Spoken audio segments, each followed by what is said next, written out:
Welcome to People. It's been said that the internet exposes the genius of the everyday public. Well, perhaps not in such romantic terms, but this illustrates the aim of this project: to showcase the subtle, original, and life-affirming thoughts and stories of these so-called normal people. I want to clearly state that this program has no platform, political or ideological, aside from a loose preference for openness, compassion, and humanity, and a sometimes pronounced distaste for the contrary. Again, we aim to paint a generally hopeful picture with open-ended conversations among more or less regular people. Hence, at this point, I have no intention of breaching the anonymity of the civilian guests we have on this podcast, or even my own.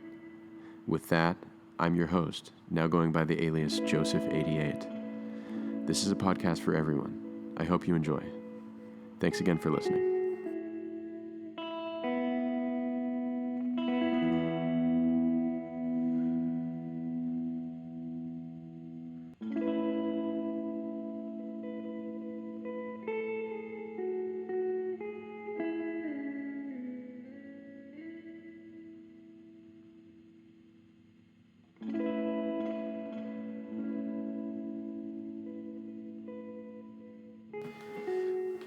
All right, I have a good friend of mine.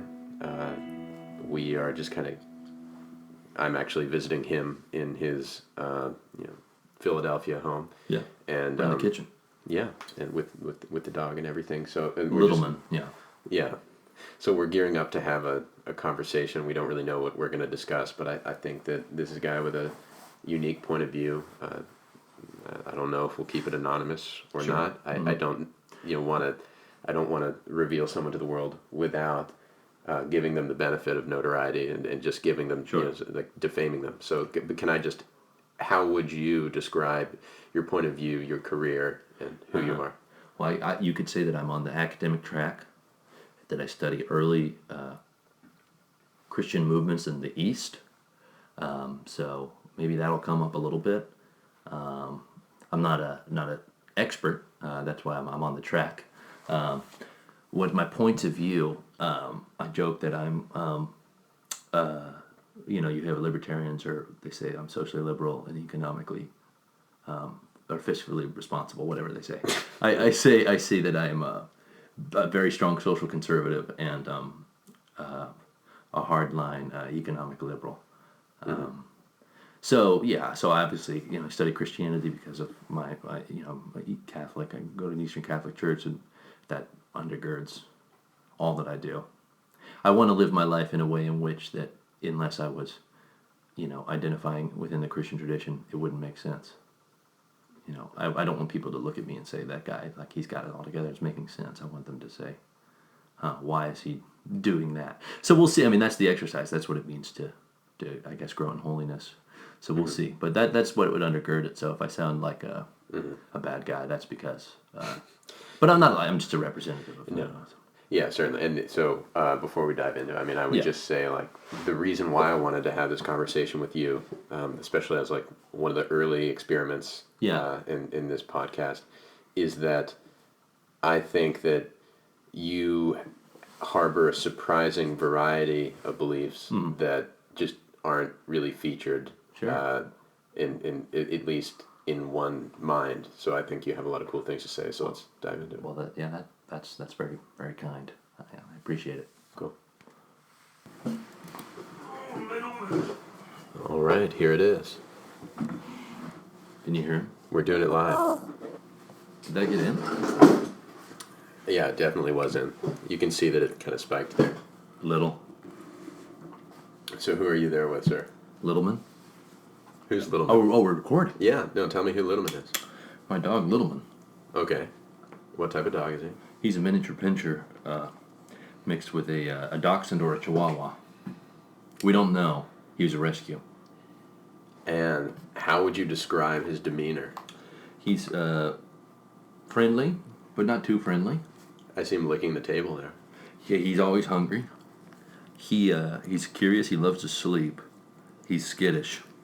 And he's very quiet and never barks.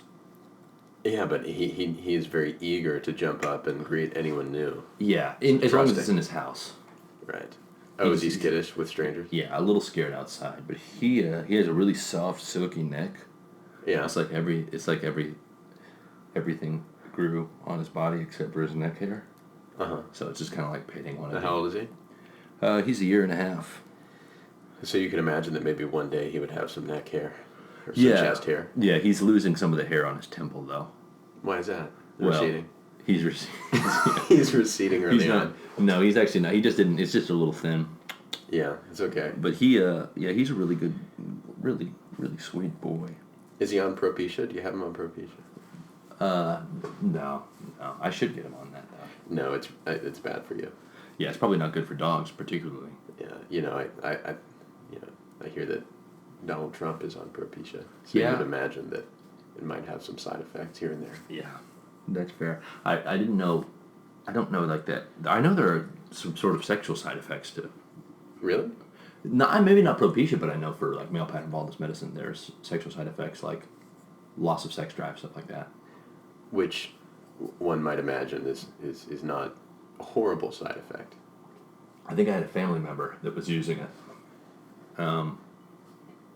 Yeah. What if you have no sex drive in the first place and you start taking Propecia?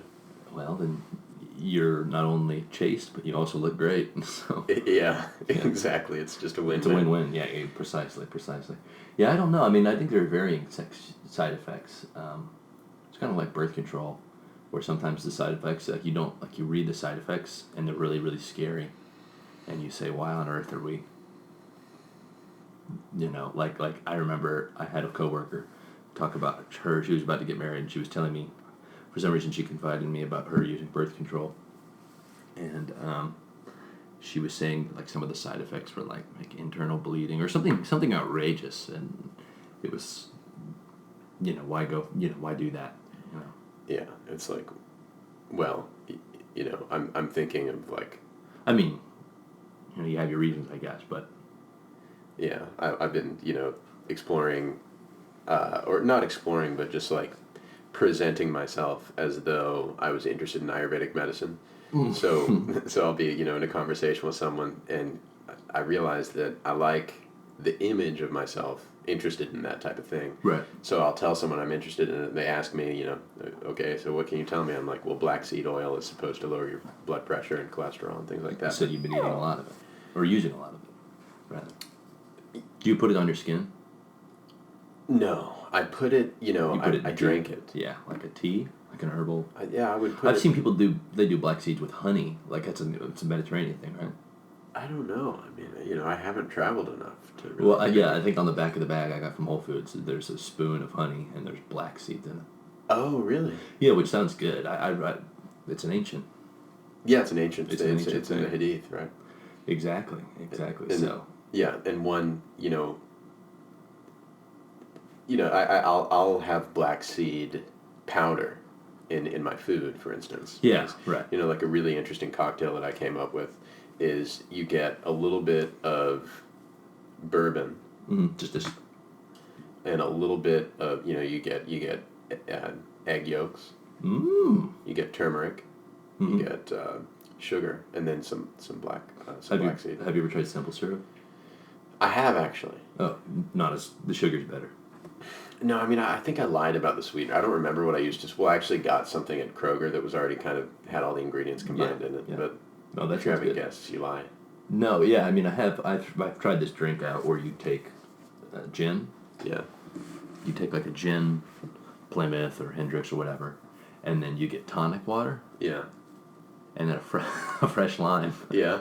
Yeah, that one's good. Is that a gin and tonic? Yeah. That's what that would be. That's a gin and tonic. Yeah, it's one of those things where, you'll go to the bar and you notice you have a friend who's ordering a gin and tonic, which is, it's a fine drink and everything. But would you say that maybe gin and tonic as well as the vodka soda have kind of the reputation of being the diet beverage? The diet beverage. It's like I want to get drunk, but I also, don't want to, I guess that's but that's like the invention of light beer. Did you get that from the table? I did. It's fun. I think it's funny because I'm always Do you want hydrogen peroxide? Huh? Do you want hydrogen peroxide? Oh no, I'm fine. I mean, we're in a clean place. That's why I love Philadelphia and the surrounding areas because of the cleanliness. Littleman licks the edges of the table. Yeah. So. Well, yeah, okay, so that's why it's clean. Yeah, diet beverage. Light beer is the invention to get drunk, but you end up drinking so much light beer that you essentially have, like, it takes 4 light beers to, like, say you're drinking, I don't really know, but say 4 light beers to drink the equivalent of 2 beers. So, like, at least alcohol-wise, right? It's like, let's do some... Or is the alcohol content the same? In large part, it's going to be lower, I would imagine. Yeah, I thought it was lower. It's kind of like people spend... I mean, it's okay if you just like the taste of cheap beer. But it's kind of like people like, oh, I want to like feel good and drink a beer, so I'm going to order 3 Miller High Lifes when you can have one really delicious beer. Like maybe a St. Bernardus 12. Like a St. Bernardus 12 for like a little cheaper. And it's like... It's an excellent beer, and the ABV is equivalent to maybe 3 High Lifes. And the calories are a lot lower, which kind of takes you... It kind of reminds me that a lot of what one does is not for, maybe your excuse is that it's for a lower calorie count or something like this, but it's really mostly for kind of the image or the social group that you're walking in. Right. And I guess the counter to that, though, is that... I probably about 10 years ago I started eating like organic foods, and getting craft beer instead of, what maybe Corona or like whatever I was drinking at the time. I would get craft beers, I would get craft everything, and it just buy kind of the expensive, kind of greenwashed version of whatever it was. Yeah. And I think there might be something to the notion that that's a healthier way of living. Yeah. Like I'm gonna have like, these flourless peanut butter and chocolate bars that are indeed almost healthy. Yeah, sure, they are. So I mean, you look at like these hipsters going into Whole Foods that people have been making fun of for like 2 decades, but in reality, they can be eating candy, but it's healthier than what the rest of us are eating. No, that's fair. Yeah. I hadn't thought of it like that. Craft beer, there's a fine line between, you have to feel out the circle you're in, like some people roll their eyes at craft beer. We were at a little seminar thing, and we were going to have a last get together, and the guy leading it was talking about how he wanted to have like nice craft beer there, and I saw another person look towards another person and rolled their eyes. It's a fine line. It's kind of like I you know what I feel though, just not to interject, but sure. When you talk about like drinking craft beer in a group of people and getting variable reactions, I feel like you can do a little bit of social chameleoning and kind of explain away the drink that you're drinking or the clothes that you're wearing, and you can say like, oh, I'm nervous, I'm new here, this is why I'm overdressed, or like, I'm drinking this craft beer because my friend is hosting this party and loves this beer. And so I feel like that's kind of a fine line to walk, because you don't want to seem inauthentic, and you don't want to always kind of be living beholden to other people's standards. Sure. But at the same time, you can really... I think it's pretty easy to relate to most people you come into contact with. Yeah, that's fair. I would say that's true. Like, where's the balance? Well, I was going to say, like, if you drink Belgian beer, you kind of, like, as long as you're not holding, like, an IPA or, like, like a cool pale ale, those are, like, the stereotypical craft beers. Hoppy. But if you have something that says, like, to them it might as well be, like, another, like, Heineken, if you have a little bottle, it just looks like a, To them. The peons. Yeah, right, exactly. It's like, yeah, so you can skirt the line, It'd be like, hey, sorry, I'm not drinking, a PBR. I wanted to try this thing out. It's European. And I think, like, there's enough of a respect for Europe, at least sort of ethereally. Yeah. Sort of like something to name drop, that you can get away with it.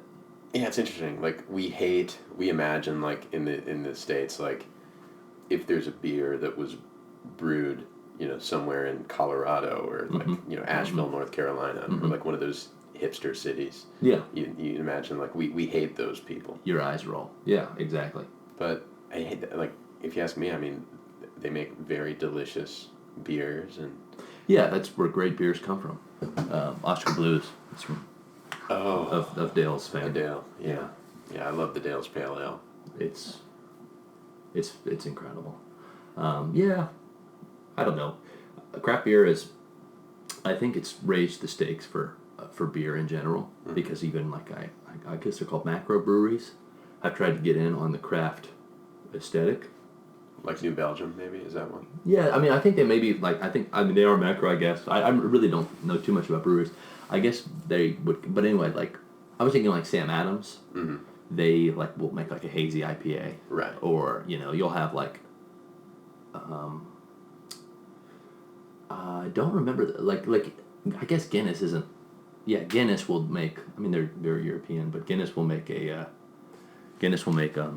IPAs, like nitro IPAs and all these things like that you see them at the grocery store. And it's just like a worse flavor to the already bad tasting beer. But I mean, I like Sam Adams. I like Narragansett. I like classic Coors, the Coors Banquet. I'm not here to just say all beer that isn't, made by a monk is bad. But it's just, it's just not as good. Exactly. It's just the beers that are made by monks, I don't remember. There's only a few. There are Trappist monasteries everywhere. There's even one outside. There's one outside of Atlanta. There's one in Kentucky, but only a few commercially sell their beer. You serious? Like yes. in the U.S. there are. Yeah, there are Trappist monasteries. Right? That sell beer. No, none of the U.S. sell beer. I was going to say that. I think there's one in Austria that sells beer. One in one in Austria. I know there's one in the Netherlands. Belgium, obviously, and I want to say Germany, but I could be wrong. But so it's exclusive. I feel cool supporting the. I got the West Mall. I got a big box of them, and on the box it has the whole narrative about how they do it and how long things have been done. But I imagine that if you could go to one of those monasteries that don't commercially sell their beer, and you could have some of their beer, it'd probably be incredible. So, it's part of the tradition. Or Yeah, it's part of the I know tradition. nothing about this. I just see like a monk on the front of a beer bottle. I'm like, wow, cool. Yeah, exactly right. What is it about? Yeah, so it's like the Trappists is Bernard of Clairvaux would be their patron. I think he's the one that established. I'm not great with my monastic history in that regard, but they're called Cistercians. So they're strict followers of the rule of St. Benedict. And what you see in the rule of St. Benedict, it's an old text for monastic living, and it talks about, the necessity of work, providing for the self. So that transitioned into, brewing beers and barley and so on and so forth. I said barley, but I mean growing crops. And the Cistercian monastery, for instance, outside of Atlanta, Holy Spirit, they make biscotti. That's their specialty. Wow. So they use it to finance the monastery, among other things, provide. But yeah, so they've been making beer for a very, very long time. Very long time. I can't trace it as far as Trappist goes, but the rule of St. Benedict is a text, a very old text, late. So yeah, beer's good. Trappists are good at brewing it. A little interesting tidbit of history is that actually, it was during the Protestant Reformation, to distinguish the beer from Catholic beer, was to add more hops. So every time you drink an IPA, you can thank, because the travelers, but you can thank Martin Luther, really, because he's the one that initiated the push to have people throw in more hops to distinguish the beers. Yeah. Right. So, and there's no condemnation of getting intoxicated in these communities. No, yeah, there would be condemnation. Like, you couldn't get drunk. You have one or two. You have about 2 beers. I mean, these guys are doing they're fasting all the time. They're cut off. They're cloistered. No, I have a student of mine. His sister entered a Carmelite monastery, and her mother. There's sort of the sending off ceremony, where it's a liturgical ceremony, mass, what have you, and they send the daughter or the son off to be cloistered away and to not see their family anymore. It's like goodbye. I've heard that before the Second Vatican Council, at the ceremony, you couldn't even give a hug to your child because they would wear like a vest of nails. Now, I'm not sure if that's true. I heard that from a priest. That's some weird cult shit. Yeah, well, it was just like I guess the symbol of like, yeah, I'm not yours, but I am yours. Anyway, so there's that. So the monks, they live very strict. They're separate from the Benedictines because they follow they believe. I mean, their charism is that they follow the rule of Saint Benedict a little bit, a little more stringent, a little more strict. So they're fasting all the time and they're praying all the time, and so I don't think drunkenness would fit in. Unless it's just the beer is so good that they've made an exception. Yeah, well, it might just be an accident. Yeah. Because, I mean, like, there's nothing wrong with making, having a few beers. That's not, they're not sort of puritanical. At least I've actually never met a Trappist, a Cistercian. I've never met.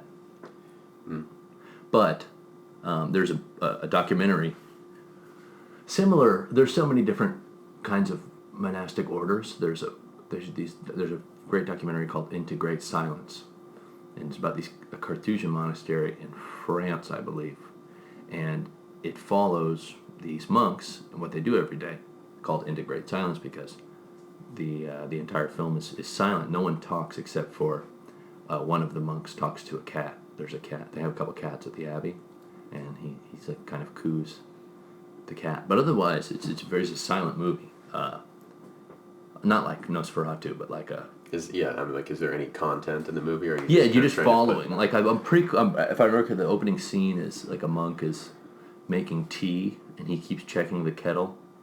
In between his prayers, he's like kneeling and then getting up and checking it, and kneeling and then getting up and checking it, and so on and so forth. And it's very like, sort of repetitious, and I guess it's just a little insight into... If I recall correctly, I think the guy that made the documentary had a hard time even trying to get the clearance to go in and film them. Mm-hmm. Because no matter how organic you try and be, like, you still know you're being filmed. It would be weird, As you're saying that, I was just thinking of this weird parallel about like being cloistered, know, whether by will, going into a convent or something, or by, just ending up isolated. Sure. Like you're describing this monk that is. It sounds funny to say, but you're describing the monk who's like pouring the tea and then saying his prayers, and you're trying to, I guess, like achieve some purity of mind or whatever it is. Right.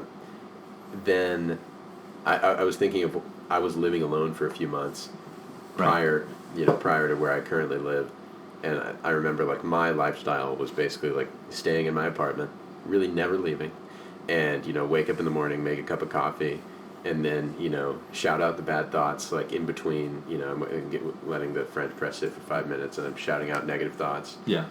Whether I'm like go do some push-ups or like go put on some music. Right. It in kind of in a weird way, like being isolated in the West kind of resembles some sort of like monasticism. Quasi-monastic. Yeah, that's true. It's sad because it's not willed for many people. But if you can kind of like find the peace and ecstasy in it by like not judging it too much, not judging your isolation.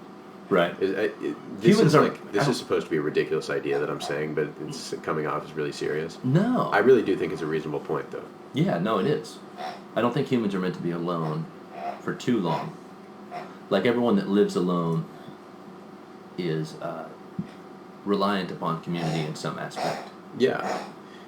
Is that Littleman? Yeah, Littleman, he's playing with the toy. But everyone, you're reliant upon... So, like, if you have, like, the great... at least in the Christian tradition, the hermits. The hermits are still reporting back to someone, despite... There's the tension because, you have varied histories and so on and so forth, but I think that we're made for community in some sense. Mm-hmm. In the West, or at least in the United States, isolation is often not willed. And, like, for someone to become a hermit in the modern sense... like Thomas Merton was a he had a hermitage. There's hermits and so on and so forth. Winnebago Man. Yeah, right. Have you seen that film? No. Okay, no. yeah, go on. He's a hermit in a Winnebago? No, well, go on. You know, Okay, you'll tell me in a second. someone will get it. Well, I was just gonna say that, at least in a religious order, you have to be very mature on the spiritual path to become a hermit. You can't just say, "All right, I'm called to reside in a hermitage." In the same way that like the early desert monastic movement did, at least. What's that? To my knowledge, yeah. So early desert.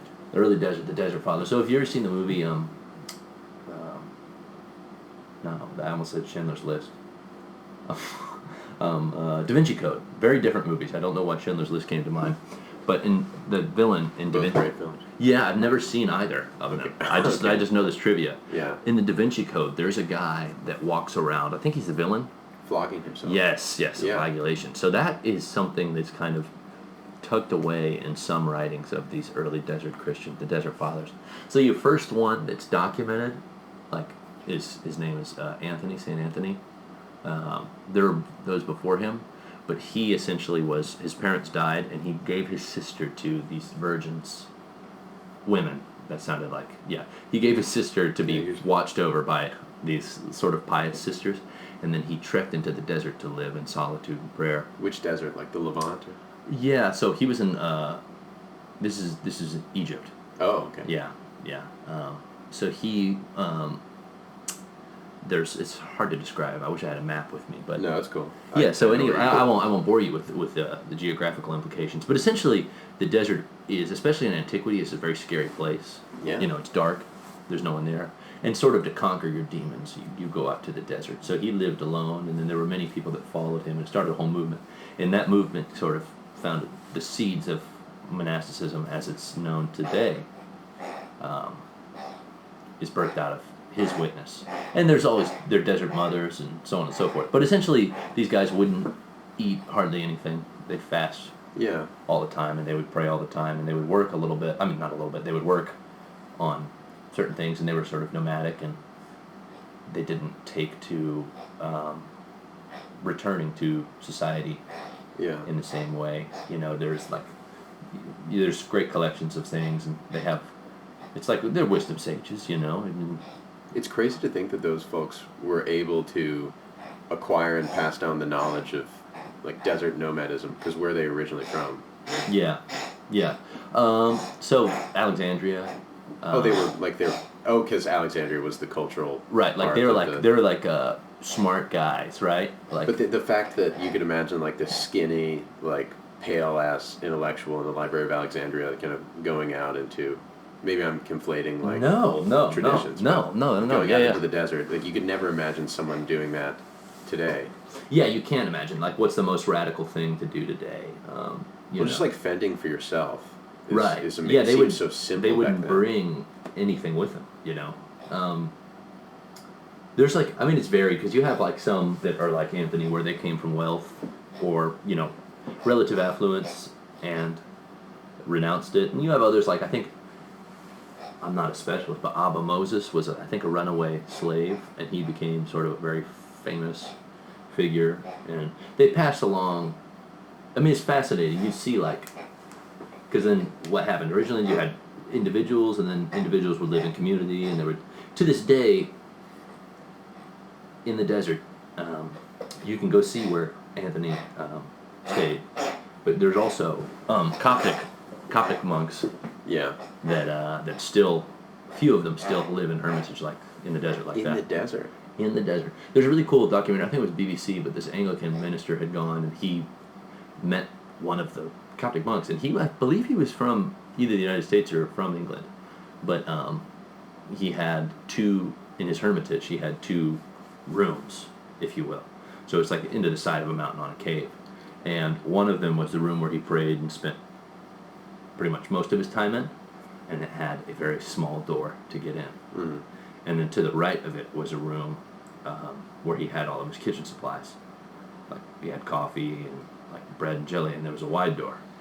And the Christian tradition is that narrow, strive to enter through the narrow gate or narrow door, because wide is the path that leads to destruction. So his prayer space is a very small, skinny door, and his place to eat is very wide. It's the path of destruction. It's the path of destruction, right? Because he's going to be snacking. That's the thing. He said this is another, in that video, there's a tradition where he says, I don't remember what the term is, but it's a way to say that you're a slave of something. And he said that he's a slave of Nescafe. Right. Like he loves coffee. He loves Nescafe so much that it's like I think they call him Father Nescafe. Right. So that's just to say that there's a varied history, but I don't think it can be replicated in any meaningful sense today. You know, I don't think honestly, I don't think. I mean, everything's so historically circumstantial. You can't, even for you and me. Like, not even thinking about the cloistered hermit today, but I'm thinking, you know, it's difficult to try and recreate that. So, like, what would be considered a healthy, spiritually or integrated lifestyle in today's world? Yeah, well, I mean, it does vary. West. Right, yeah, not everyone is called or can be called to live like a hermit. And even those that do still have, again, like I just said, varying circumstances around sort of their cloistering. In the West, you know, there's like, just because there's difference doesn't. I mean, obviously, to like sit there in a contemplative state is better than making coffee. But what if I'm, you know, a husband and I have a child who's now in high school and I'm making coffee for. I mean, we all have duties that we're assigned to. To create a space where one is open to contemplation is to be mindful and to do that which you do intentional. Be intentional with all that you do. It's a difficult question. I would say that maybe. Yeah, it's just weird. Like if you're in, like, to go back to it, like if you're in your apartment just watching Netflix all day. Like, yeah. I guess the only problem is that you're consuming bullshit. Yeah. But what if you were, puttering around your apartment, living intentionally? You're noodling on your guitar. Yeah. Well, see, that's like, but like there is a place for Netflix. Like we can become embarrassed of relaxation. Mm-hmm. Like if I could, I would spend at least 20 hours of my day chilling. Yeah. If I had a 24-hour window, if I was awake, I didn't if I had 24 hours, I would spend like 20 hours chilling. Yeah, that's some disciplined chilling. You only get 4 hours of rest. Precisely. Yeah, exactly. I did. No, but I mean, like, the rest is the break from the chilling. Yeah, exactly. The rest is the work. It's Yeah. like I have to shut my eyes so I can chill again. But we do not like to relax. We don't like relaxation, or at least there's a sort of stigma against relaxing. And it's strange that even on days where we've traditionally devoted them to sort of resting, Saturday and Sunday, Yeah. you sometimes find yourself doing things it's more chaotic than it was on Monday when you had work. Like you're almost... Yeah, you're worried about work. Yeah.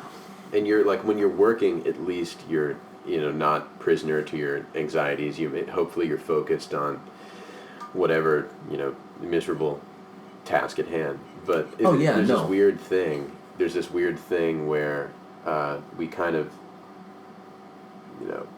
forgot what I was going to say. Well, no, I agree with that. I was saying more so like you were like, okay, well, I have the weekend, so I'm gonna fill the weekend up, and then you're taking Jimmy to soccer practice, and then you're going out to Panera Bread, and then you're doing all these things. Kind of making up for lost time. It's almost making up for lost time, and then you realize it's Saturday evening, and you've done more. Like, it's been a more stressful day than it was on Wednesday when you had like a meeting at work or what have you, But so it's just all about. I guess it's just finding. It's a good rule of thumb is to anyone can do it, right? But to spend maybe 15 minutes in silence a day, and anyone can do that. Oh yeah. I mean, it's hard when you're starting. Yeah, I mean, just go 5 minutes, and 5 minutes is huge. It is huge. Try that. Try 5 minutes, and then try 10 minutes. Yeah. And then try to get to 15. And if you can go longer, go for it, But like 15 minutes of meaningful, intentional silence is something that even a mom of 4 boys can do, or very, she's taking a soccer practice, this or that. It may even be on walking and meditating. Or, Yeah, cool to being intentional in whatever it is that you're doing would be nice, and then it kind of spreads throughout your day. Mm-hmm. That'd be really cool. It's the goal of something like that, of an exercise like that, is that it permeates everything that you do. Yeah, like I always feel like there is this, like something that I complain about with millennials especially, and just generally people using smartphones all the time, is that they're having a higher order experience that's like some like lower resolution reference to the right. underlying experience. Like if I'm traveling, I'm taking these pictures, posting them on Instagram, and I'm thinking about traveling. Right. I'm not actually traveling. Right. And then I get to the point where I'm looking at the likes, or the various ways in which I'm like thinking about traveling, and it's just like we're living on a different plane. Right. Yeah. So it's like it would be really nice. For one of my goals, and what you're talking about, like it'd be really cool to get to a position where you're having the ground experience throughout your day. Right. Yeah. Go on. No, I mean I just worry about it. Well, there's a neurotic distancing. The technology's at hand, but also just you worry that you're doing something that's. Hey, Littleman. Hey, Littleman. You worry that maybe you're doing something that's unoriginal or trite or what have you. Like with the photo thing you were talking about. That's interesting. I don't know. Maybe it's a way of. It's a shift in priority. Mm-hmm. Whether or not what experiences you prioritize. I don't know. Maybe I don't know too much about that, but there's probably a certain level of manipulation that goes into becoming sort of incessant on posting. Yeah, like what do you think?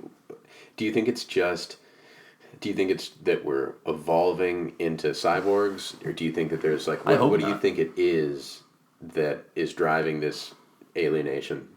Yeah. Are we learning to use technology and we're just like haven't adjusted to it? Because I think hardly anyone would say like, like the complaint that I always got when I was like one of the early Luddites complaining. I felt like I was the first person in my cohort complaining about social media, and people were like, "You're a conspiracy theorist." I'm like, "Yeah, no, it's rewiring our brains in scary ways."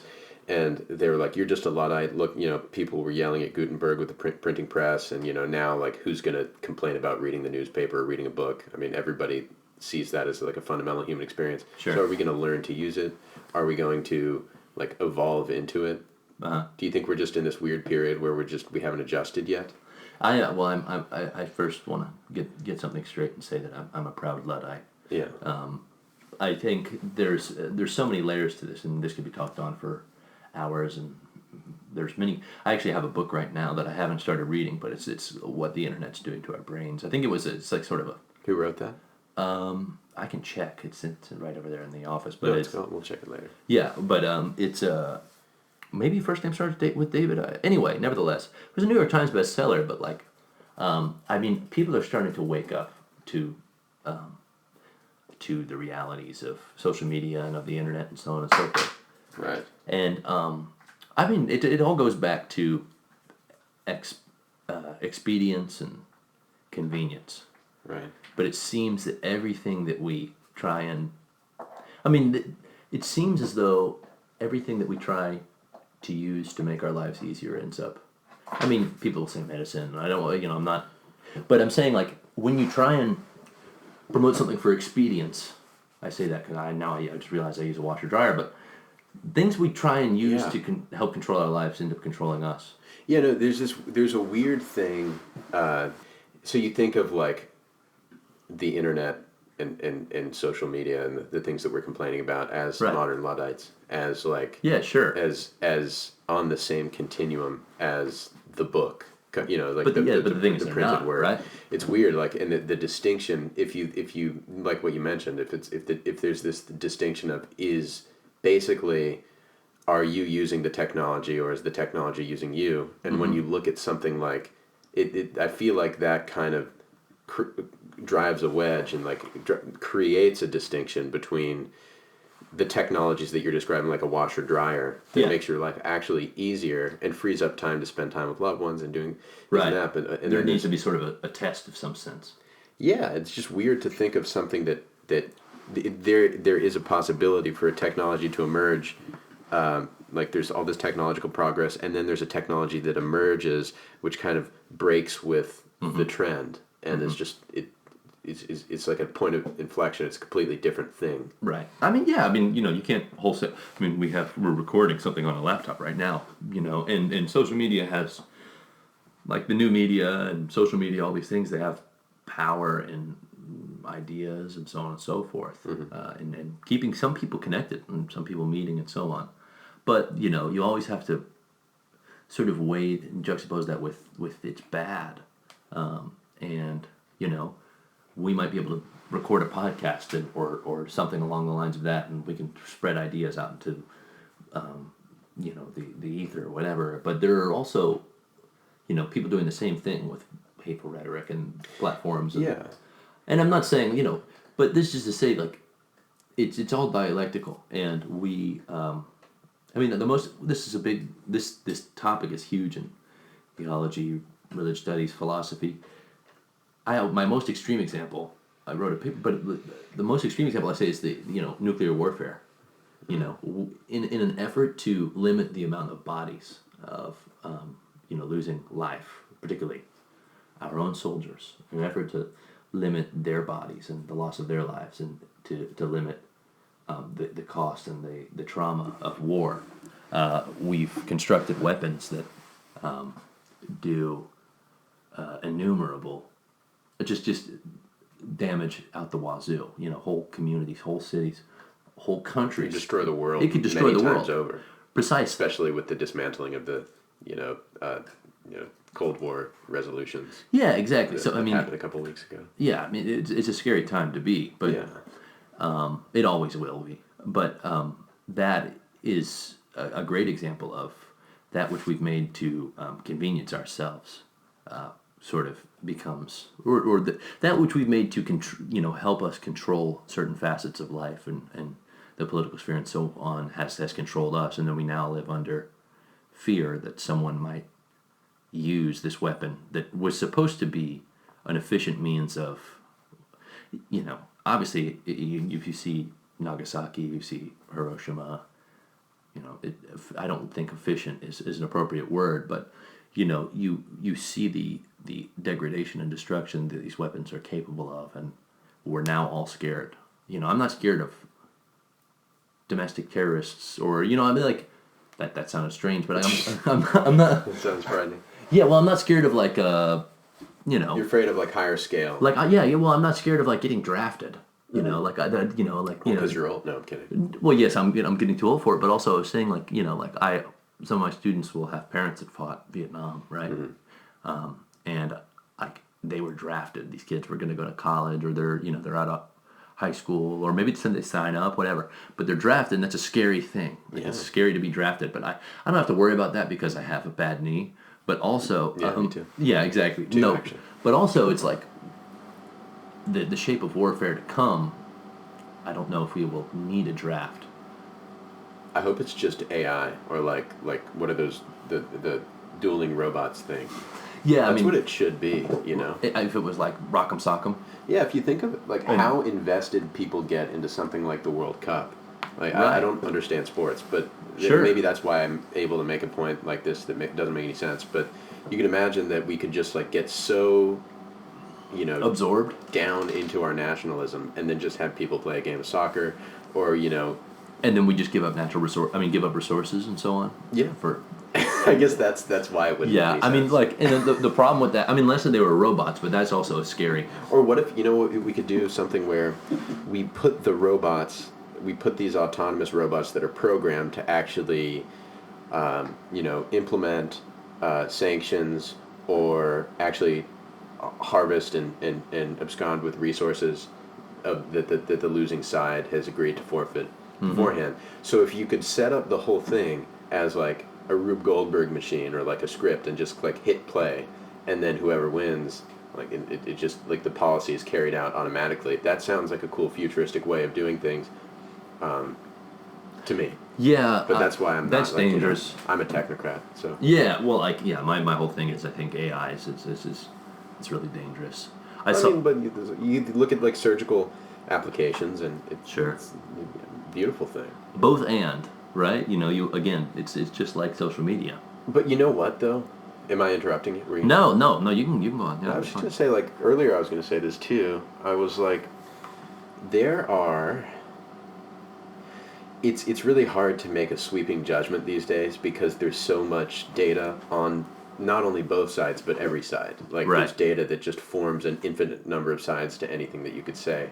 I can Google and come up with some bizarre interpretation that's, way beyond the realm of what a narrative would be, Walter Cronkite era or something like that. Yeah. But I feel like there are times that we assume that because we're living and we're always living and applying and using the technologies that are coming out in the era that we live in, and we identify with them. Well, yeah, and right. we assume that this is part of me, and this is the way life is supposed to be. And I'm thinking, like, well, when you think of the number of technological advancements there have been over the course of history, it can't be that every single one of those was good. Yeah, of course. You know what I mean? So, like, we are, no doubt, unless I'm missing something right now, but I feel like I would argue that we are, no doubt, in this time, witnessing innovations that are just, all in all, just bad. Yeah, Absolutely. I mean, maybe not all in all, but just, like, on balance. Like, they're worse than they are helpful. I think that there is we've discussed this before, but I say tongue in cheek I'm a Luddite just because I don't have a Facebook, but we live in an era where there's a lack of nuance, where if you don't have a Facebook, you are a Luddite. But those that are Luddites are, like, really actually Luddites, they're everything. These technological events. You could say someone like Wendell-Berry. I mean, I like Wendell-Berry, but, like, he has his famous essay, "Why I'm Not Going to Buy a Computer," or how he wouldn't upgrade his tractor, and sort of he dreads the loss of community, and there's a lot of strength to what he has to say. But I'm just saying, like, and he obviously, I take back everything I just said about Wendell-Berry. I'm sure he's a man of great nuance, but but the lack of nuance drives it. So you have technology, and technology in some sense, although it's a proclamation of progress and future, almost brings us to our more primitive. It brings out, like, a primitive attitude or a primitive desire. We can mindlessly submit to video games, or mindlessly submit to, like, it definitely. I mean, again, I haven't read that book, but it definitely has an effect on the way in which we think about things and process things. Yeah. You think of, like, the Littleman. Yeah, there he is. He's making noises throughout. But can I think of what?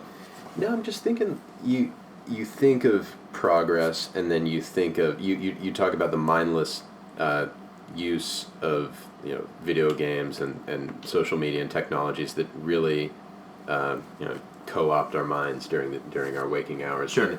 So, when I think of history, I think of conservative forces that are like Wendell-Berry, who are kind of trying to preserve nuance, and then I think of progressive forces that are trying to accelerate progress, and they think that these new advancements are leading us to a good place. But then they're like, I feel like most of us in this day and age, we're just passive observers, and I feel like we don't. It's hard to really admit that you're just a passive consumer when the narrative of history is the two sides, and even though we sit and we talk about the positions that we hold on technology, like in large part we're just kind of we're watching it go by. Yeah, no, I mean that's true. I mean, I have a few things to say about that. One, it's strange that we live in sort of a like it's like a postmodernity in some sense, where everyone loves sort of postmodern ideals. I mean, we're coming towards the end of that. But did you say something along the line? Was that you the other day that said, "I'm speaking my truth"? No, sorry. No, that was Oprah. Yeah, sure, right, yeah, but that's not obviously like Jacques Derrida, but like it's sort of this, like, we live in a a world where we have a proclamation of an incredulity towards like sweeping narratives, and we're very careful about that which we apparently about context and so on and so forth, yet we're uncritical bystanders of the elite that are pushing a narrative of progress that's not tenable. And I think that the ultimate end is it sounds like I'm a conspiracy theorist, but it's I'm not. I mean, Oxford has, I think, coalitions. But the ultimate end is sort of so one can upload their consciousness and achieve a sense of digital immortality. So really, the whole exercise is one of fear. They're fearful of their own mortality. They're fearful of their own limitations, and therefore they want to somehow find a way in which they can. I mean, it's just, this goes back. I mean, the tension is, as a man with, religious convictions, you could say the same thing about me. But I mean, you go back to we've always been chasing this. Well, the funny thing, and from my pop feel good, and we'll close it off in a second. But from my pop feel good exploration of spiritual practice. I was watching a seminar that Sadhguru, the yogi, did. And there was a man, young man stood up and he said, "Can you talk about what happens after you die?" And Sadhguru said something to the effect of, how much time in your life are you willing to invest into uncovering what it is that you are actually? Right. And because we spend such a little time in introspection and figuring out, what is consciousness and inquiring on that, it sounds so silly to me. The idea of uploading your consciousness sounds like a bastardization of like, do I really want this like little suffering stratum of this peevish little like fragment of my being to be suffering in perpetuity? Exactly. Yeah. Like No, I actually don't want that. Yeah, that's like I'd rather die. That's one of those. It's like a silly Western idea. It is. It's libertarian. It's a joke. It's a libertarian idea. It's that's the irony of it. It's radically individualized. Yeah. And it's not like Gnostic insofar as you're denying the goodness of your body to be embodied. Yeah. Like consciousness cannot be uploaded insofar as it would just be a copy of a piece of you.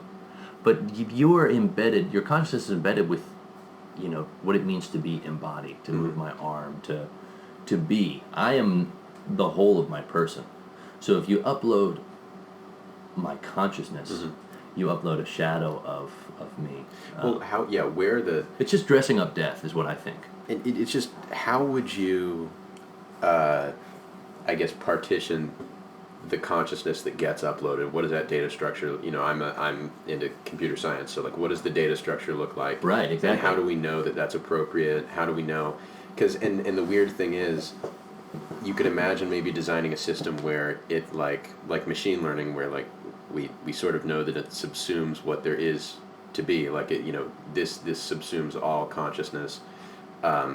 But then again, we don't understand consciousness in the first place, so we're uploading something that we don't understand. Right. Therefore, how do we know that we're actually uploading the thing that we want?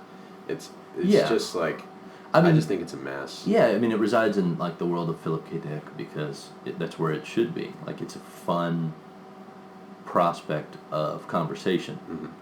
But I heard recently these developers had these two computers, and then these computers were able to start communicating with each other. The Google thing, yeah. Yes, and then they started communicating, and the developers couldn't figure out what they were communicating. Yeah. And you know what they did? They unplugged the computers. I think we have to be sensible enough to come to a point where we say no. Yeah. It's good to say no. It's good to say no to that which denies our humanity. Mm-hmm. And I think your consciousness is... Well, what about... What is consciousness? That's a very... I'm not going to... You were not qualified. Or I'm not qualified. I'm not qualified. But what about someone that is intellectually disabled? Yeah. What about someone that has Alzheimer's? Where do you gather their consciousness, their memories, these and that. You know, like there's so much wrong with. I think there's so much of the project will strip the dignity of the whole human experience from. Yeah, and it's consciousness. Like, I mean, you're of a more religious background than I am. Yeah. I'm not at all. I come from a secular background, but you know, the idea that consciousness only exists within confines of the human body, right, in your head. Mm-hmm, mm-hmm. I'm not convinced by that. Sure. I don't have any direct evidence for that. So it's just like, I feel like we're at this strange time where people who don't understand, it's like I remember there's this really cool lyric, it's Curtis Mayfield, he's like, are we going to commit our genocide before we check out our minds? I ain't coming. And it's just like, it's just all these people. I mean, I know that I'm using a quote that was made in one context. I'm switching the context. I mean, hey, but I think it's just a bunch of people who don't understand their minds using increasingly powerful tools to act on their environments in ways that they have no idea what the consequences are going to be. Right, because they're anxious people. Yeah.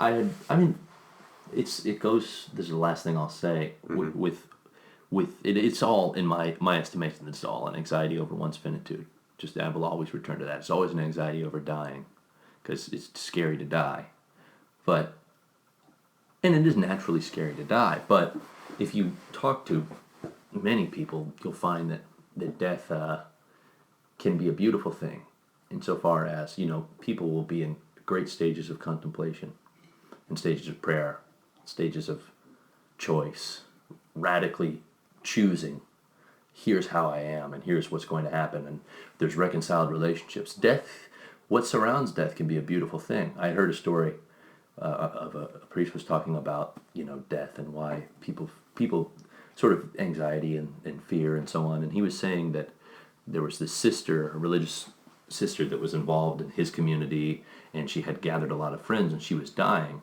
And as she died, all these people were showing up to see her. And she said, well, who knew death was going to be so much fun? She has a room full of all of her best friends around her. Like what in that, there's a sense of being content and realizing that it's to die is to be human, as is to live, in that capacity. But yeah. I think that's beautifully put, man. Thanks for having the conversation. Yeah, sure. All right, take care. Thank you so much for listening to People.